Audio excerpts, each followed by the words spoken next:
Welcome back to another season of the Lines College Football Podcast. I'm Brett Gibbons with TheLines.com, and this year I am joined by that man over there, Kelley Ford of K Ford Ratings. Kelley, how you doing? I'm doing well, Brett. I'm excited to be here, excited to be part of the team at TheLines.com and doing the podcast with you this year. It's going to be a lot of fun. We've done a few previews already, so we just keep them rolling here, and college football season is going to be here before we know it, getting everyone all ready for it. Yeah, and today we're going to go over the Mountain West.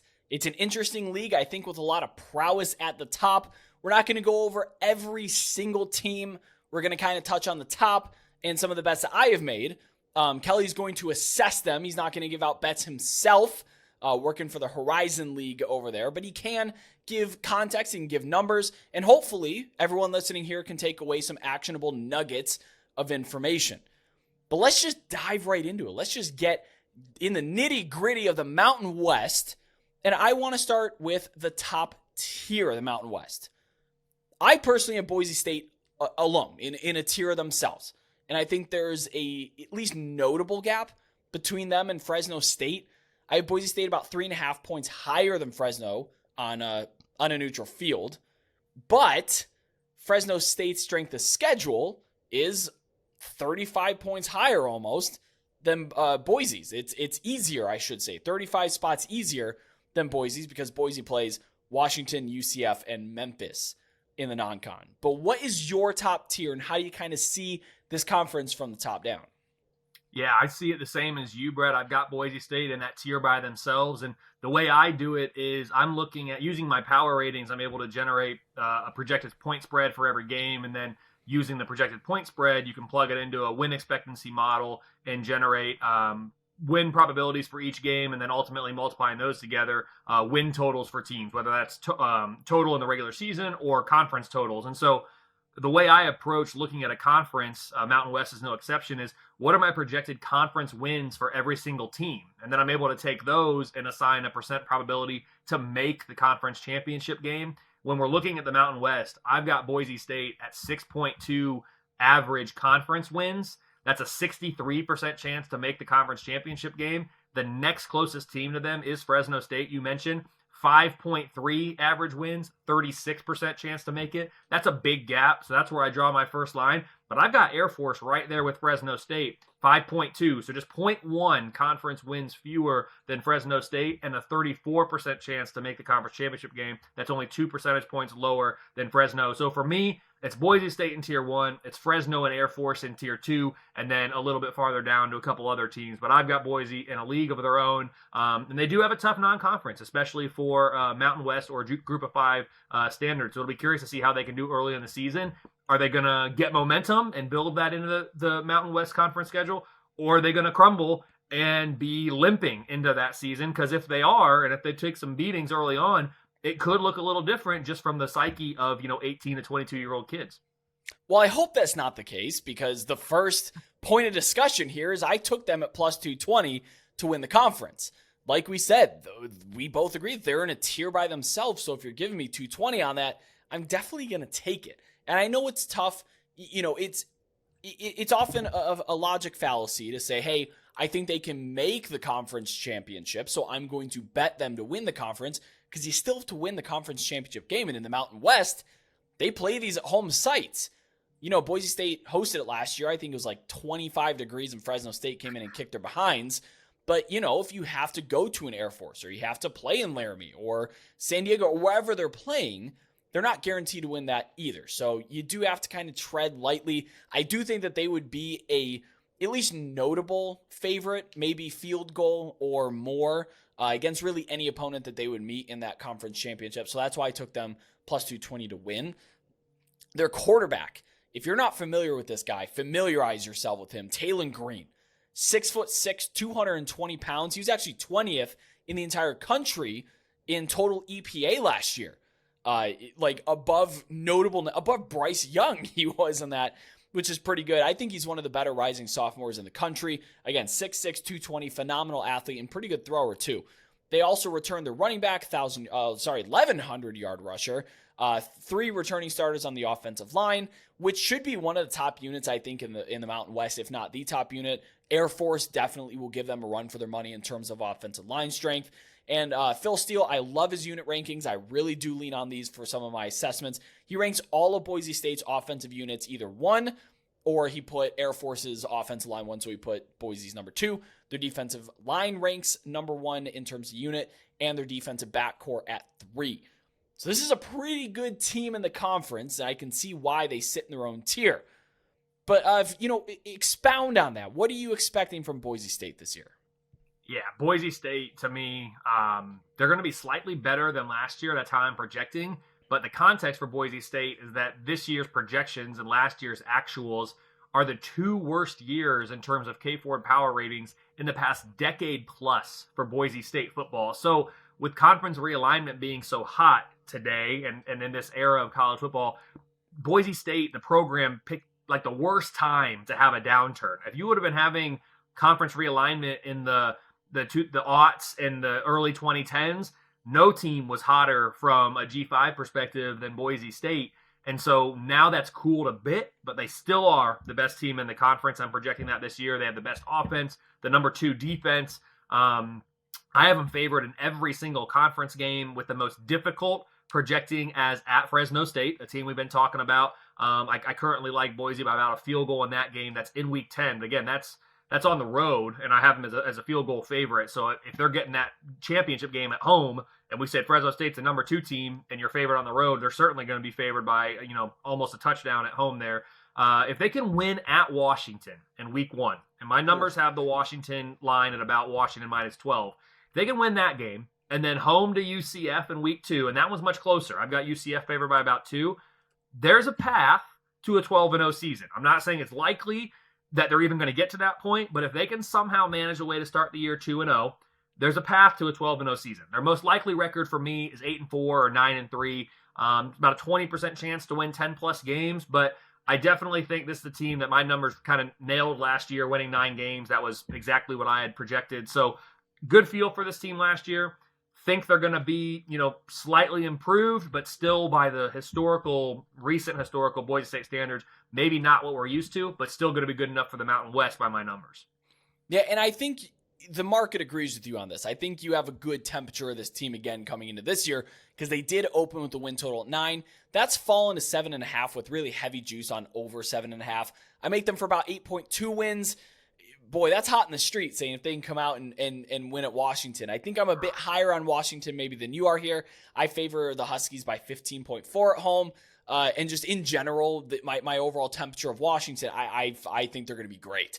I think they're going to be electric. But that's another discussion for another day. Let's talk about the second team that we have here in the Mountain West, Fresno State.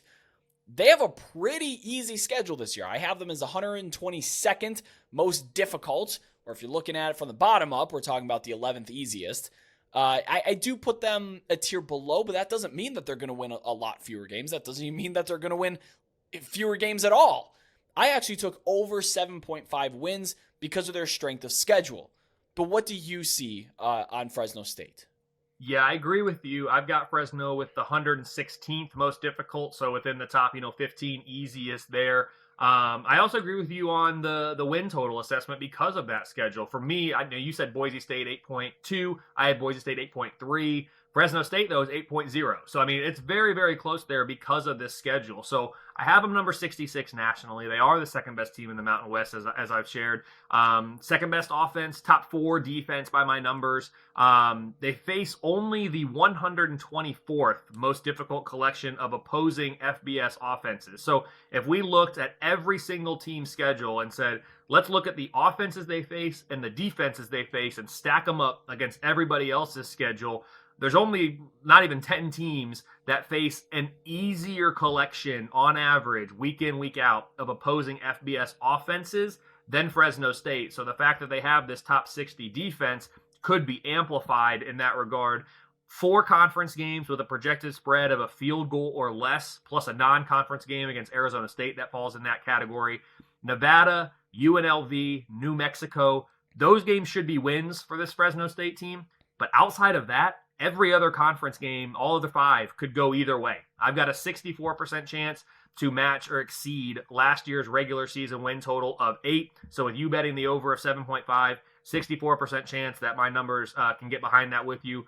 That's a pretty good if you're playing odds and trying to find value. So I like it. It's largely driven by the schedule, but this still is a good Fresno State team within the context of the Mountain West Conference. So don't want to take that away from them. I do have them favored to make that conference championship game. They get Boise at home in the regular season, as I talked about during the Boise segment. If they can find a way to win that one, they've really put themselves in a position to, can we then host that game? And I know it's hard to beat a team twice in any given year. We saw Utah do it to USC last year. But if Fresno can get that champ game at home, I certainly like their odds because you don't want to go to Boise, as you mentioned, in the first week of December. That's not going to be good for a team from Fresno, California. Yeah, if you want a gut check on this, or I guess a devil's advocate, or something that makes me a little uneasy about that over 7.5, just look at them last year, and this isn't completely backwards looking, but look at them last year without Jake Haener.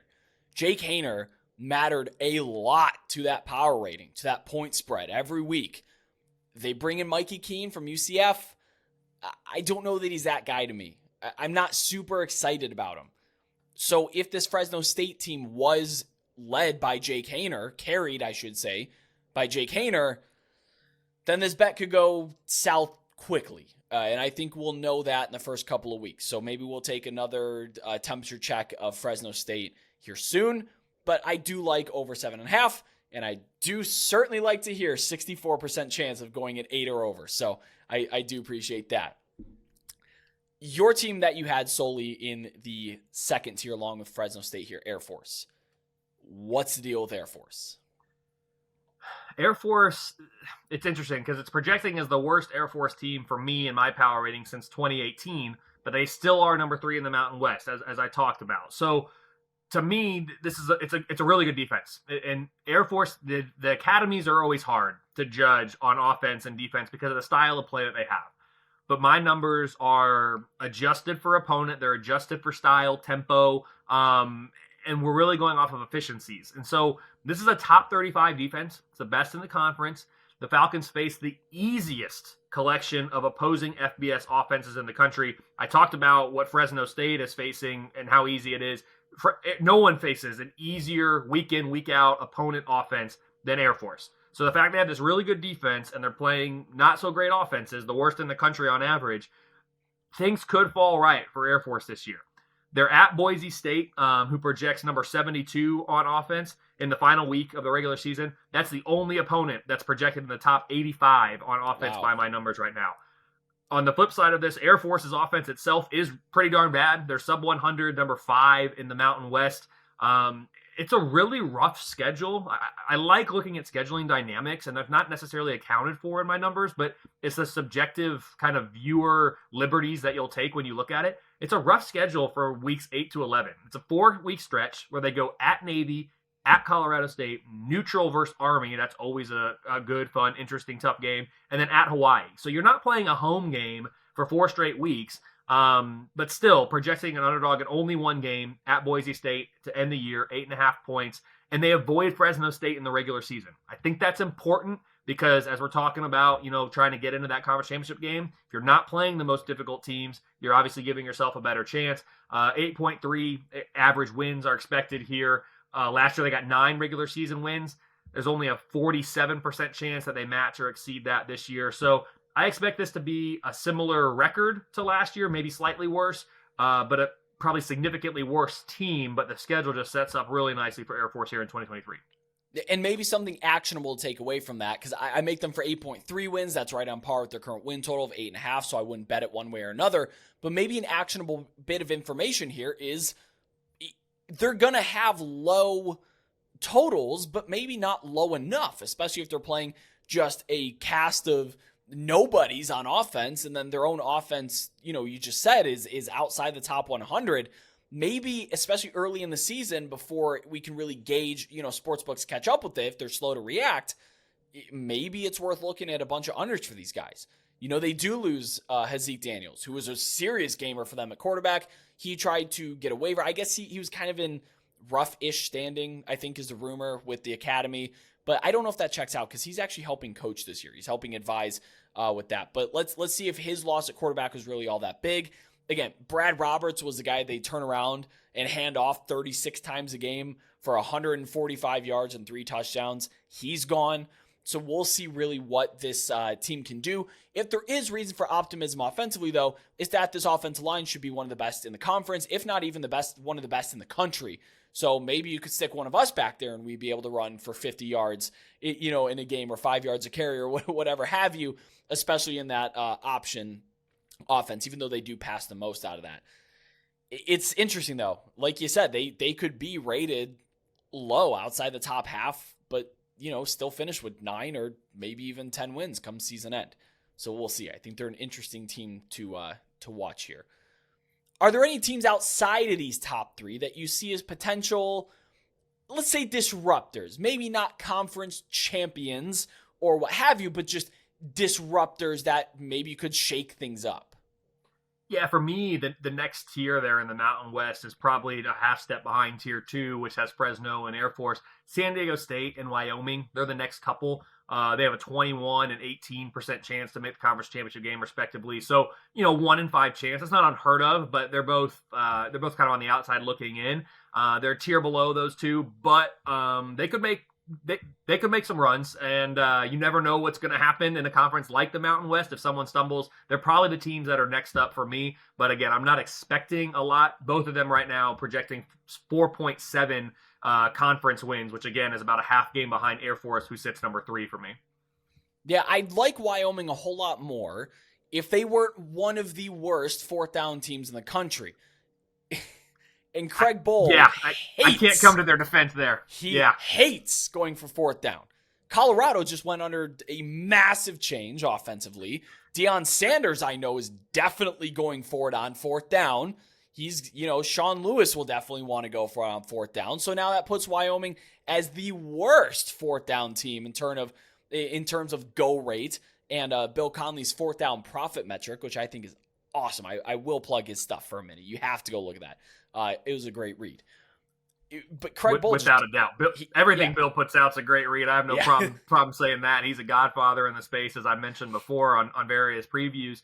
But I'm with you. In today's day and age of college football, there's a couple things you have to do, it seems like, if you want to be successful. One of them is going for it on 4th down. Even when the numbers are saying kind of it's a toss-up, you're still probably better off going for it. It's a tired narrative for me. Like, I don't like the 4th down discourse because we've had it ad nauseum over the last few years, but that doesn't mean it's not the right move. And so, Wyoming, not good at making that decision or pulling the trigger on that. They also face a tough schedule too, which, part of that's driven by going to Texas in week 3. That's going to make any G5 schedule look a lot more difficult than maybe it is over the course of an average game. But it's the second most difficult schedule in the conference by my numbers. So for them we're talking about outside disruptors. They could be, but for these reasons, it's unlikely. But we're looking for a team that could maybe be there, and they're certainly one of them. Sure, but I think they have a good team makeup for maybe a toe stubbing, for a team that's a lot better than they are, that show up and run into a brick wall of a defense.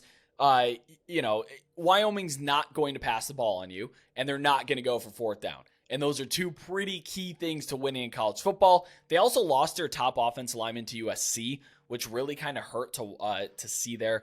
That was disappointing. But, that doesn't mean that, on a Friday night, if Boise State, or they play at Boise State, but, like a team like that comes to town, Texas Tech in week 1, and, just stubs their toe against them, and maybe it's not an outright upset win, but, those are opportunities to be able to grab point spreads, which, by the way, Texas Tech 13.5. I'm going to bet Texas Tech. I'm just waiting to make sure nobody gets hurt in camp first, but I think Tech comes in there and rolls them because they play at elevation in Lubbock as well. Is that what the Vegas line is? 13.5? It's 13.5. They will not put it. They will not put it 14. See, I don't even. Again, I'm not even looking at Vegas's numbers. Like, I compare it when I have time and I want to make sure I come in the ballpark, but I make my own numbers. My number right now for Wyoming, Texas Tech, 13.5. So wow. I'm right there with Vegas. I wouldn't have a strong lean one way or the other, but I get the inclination or the tendency folks might have to take Texas Tech there, just given how strong I think Texas Tech might be this year. And I'm sure we'll talk about them more on a Big 12 preview. Yeah, and we'll talk about the game specifically once we start getting around to previewing these games, because that's a fascinating one. I wanted to talk about Nevada. I think this is an interesting case study in riding waves. So before last year, Nevada saw everything leave. Their head coach left. Their NFL caliber quarterback left. Carson Strong. They were gutted. And yet they had I don't remember the exact number, but something around a 7-win total. And I'm like, that's a mistake. And I bet under that. And it comfortably went under. I mean, there were no sweats during last season. So now they come back out this year and give them a win total at 2.5. Well, that was a massive misprice. That's not still on the board. Spoiler alert, I'm sorry about that. That has gone up since then. I was able to grab 2.5, which is fun because I was listening to another great college football bettor, Brad Powers, who said I didn't even get 2.5. So I was pretty excited to be on DraftKings at 8:15 in the morning Eastern, just when they dropped it. Yeah, that was a huge misprice. And that's kind of a thing of hey, if there's a team that the market really severely missed on last year, prepare for them to overcompensate the next year. And savvy bettors, even if you don't have necessarily, Nevada with the plus 3.5 over their win total, that's still worth taking because the market is simply overreacting. And now we corrected that, which is great, but Nevada over 2.5. I have 2 SICKO's bets this week, and this is the first one. What's your take on Nevada? Yeah, I'll start with last year. You had them under 7. I had projected last year 5. I'm looking at my real expectations for 2022. I had projected it looks like 5.2 in the preseason. So I certainly would have been on an under 7 there. Of course, they only got 2. So that minus 3.2 differential, that grades out as one of the biggest underachievers in the entire country last year, but comfortably in the under as we would have expected coming in. I agree with you. This is a complete overcorrection. It makes perfect sense why it's no longer there because of all the bets that you've talked about, Brett, that you've been placing on the previews that we've done to date, and we've done almost every G5 now, just the Sun Belt left to go, this is the one that has stood out as an absolute steal. I have a 92% chance that Nevada wins 3+ games this year. I mean, there is an 8% chance that you're not going to win this bet. In the betting world, I mean, you should have, if I'm you, which I'm not, and I don't do this, but if someone put down 10 units on Nevada under or over 2.5, I'm like, yep, I can get behind that one because I'm looking at a 92 number here. So if you just look at their schedule, Idaho in week 2, New Mexico week 9, Hawaii week 10, all those games at home, my numbers favor Nevada by at least 5.5 in each of those games. That doesn't even count the pick'em against UNLV in week 7, at Texas State, underdog by 1 in week 4. If you just win the games you're favored in, which that's a big if in college football, we know that, but just win the 3 games you're favored in, that's assuming you don't pull any other upsets or win a pick'em or win a +1, you've already done it. There's a chance, Brett, that you are already over your 2.5 by week 7 when they have played 6 games. They could be 3-3 conceivably after week 7 with a bye at week 6, and you're already feeling really good. That would be great. I would love to be able to do that. So I don't do this on my feet. I usually set aside a specific percentage of my bankrolls to make these bets. I did put a full unit play on over 2.5 because I just thought no chance. No, that makes me feel really good. 92%. That's kind of fun to laugh at, but that's not really me being sharp. That's just the market was just so wrong on that. That was just that was a mistake. And one thing is a fact here: Nevada's quarterback play cannot and will not get worse than it was last year. They get Brendan Lewis, who I believe was a Colorado quarterback from last year, who was not great, but certainly not what they had. I don't see how they can get worse. It was rough for Nevada, and it's still projecting to be rough. I mean, I'm looking at the 122nd projected offensive unit, but like you said, that's an improvement, and when you're that low, it's hard to go the other way. So, yeah, I feel really good about this one. Nevada's not going to light the world on fire. I do have a 26% chance to go bowling. So, a 1 in 4 chance to go bowling for a team where you got a number at 2.5. There's something there. So you're looking at most likely 4 or 5 wins. But again, for a team that won 2 last year and underachieved greatly, I think they're progressing to the mean a little bit. And just for some actionable bit, that is up to 4 now. There is juice on that 4. But if you have them at, potential for bowling, then maybe we could get on board with maybe a 4 potentially. I still like 4. I've got a 51, like 4? And you can find this all on my website, k4ratings.com. I got a 51% chance that Nevada wins 5+ games, and so that's a 25% chance to hit exactly 4, so you're pushing, and then a 51% chance to go over that. I mean, you're only looking at a 24% chance to lose, which, and when you're gambling, which is what it is, you're going to have to accept some level of risk. That's a pretty low level of risk and some significant value, even at 4. So I think the market still hasn't quite come back to where they should be on this team. And we'll see, certainly. But even at 4, I think there's some value. I'll say it then. I have Nevada for 5.1 wins. I would take over 4. If you really want to potentially push it, you can get plus money for 4.5. I'd probably roll with the 125 at DraftKings. That's probably the safer bet because you get, like you said, that 26% chance to push, 29% chance to push. Yeah, I'd pull the brakes at 4. I go over that at your own peril, but yeah. And then Sicko's bet number 2 of the podcast, because again, we're just rolling on this train. I took Hawaii at over 3.5 wins. There is a very big reason why I took them at this number, and it does have to do with the projected wins that I have for them. They play 13 games in the regular season, which means you're getting 13 chances to hit 4 wins.